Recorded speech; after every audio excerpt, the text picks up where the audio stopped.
ভবানীপুরের counting room থেকে আমাদের মাকে মারতে মারতে বার করে দিয়েছে। আওয়াজ কোথায়? জয় বাংলা। পশ্চিমবঙ্গ তৃণমূল ছাত্র পরিষদের তরফ থেকে অশেষ কৃতজ্ঞতা, ধন্যবাদ ও কুর্নিশ জানাই। মমতা বন্দ্যোপাধ্যায় 1998 সালে তৃণমূল কংগ্রেসের প্রতিষ্ঠা করেছিলেন, সরকারে এসেছিলেন 2011 সালে। 13 বছর যুদ্ধ করেছে। আমরা বলি বন্ধু, আপনারা 3 বছর যুদ্ধ করুন, ময়দানে থাকুন। এই বিজেপি সরকার বেশি দিন থাকবে না। বিজেপি বলেছিল অঙ্গ বঙ্গ কলিঙ্গ আমরা সব দখল করব।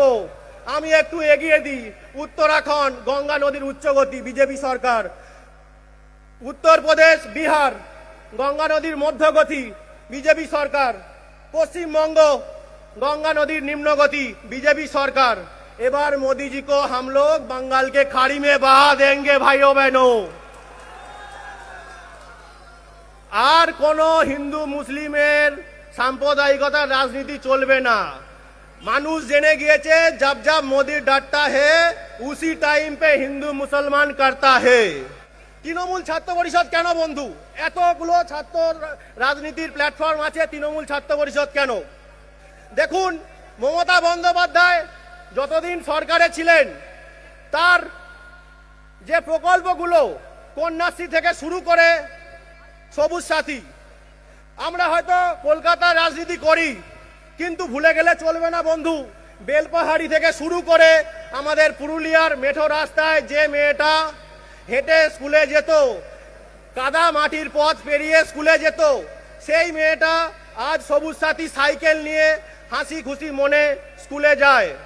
ভুলে গেলে চলবে না বন্ধু, যে মেয়েটার বাবা আর্থিক দুরবস্থার জন্য তার পড়াশোনা করাতে পারতেন না। আমাদের কন্যাশ্রী প্রকল্প মমতা বন্দ্যোপাধ্যায় সরকারের মস্তিষ্ক পোষিত প্রকল্প। সেই প্রকল্প বাংলার সমস্ত মেয়েদেরকে 18 বছরের নিচে যাদের বিবাহ হয়ে যেত সেই বিবাহ থেকে মুক্তি দিয়েছে। ফলে যে শিশু জন্মহার যেটা অ্যাবনর্মাল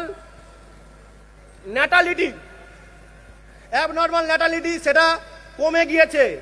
এবং আপনারা হয়তো সবাইকে বলেন, মমতা বন্দ্যোপাধ্যায়কে বলেন যে জনগণ মন অধিনায়িকা, কিন্তু আমি আমার পরিভাষায় আমার নেত্রীকে বলি the queen of saturated development. আমার নেত্রী কিন্তু একমাত্র পশ্চিমবঙ্গ শুধু নয় ভারতবর্ষের বুকে একমাত্র নেত্রী যার লোকসভা থেকে শুরু করে বিধানসভা থেকে শুরু করে ত্রিস্তরীয় পঞ্চায়েত ব্যবস্থায় সমস্ত ধরনের নির্বাচিত জায়গায় মহিলাদেরকে সর্বাঙ্গীনভাবে প্রাধান্য দিয়েছে। তাই বন্ধু, বিজেপির বিরুদ্ধে এই লড়াই হয়তো সহজ হবে না, কিন্তু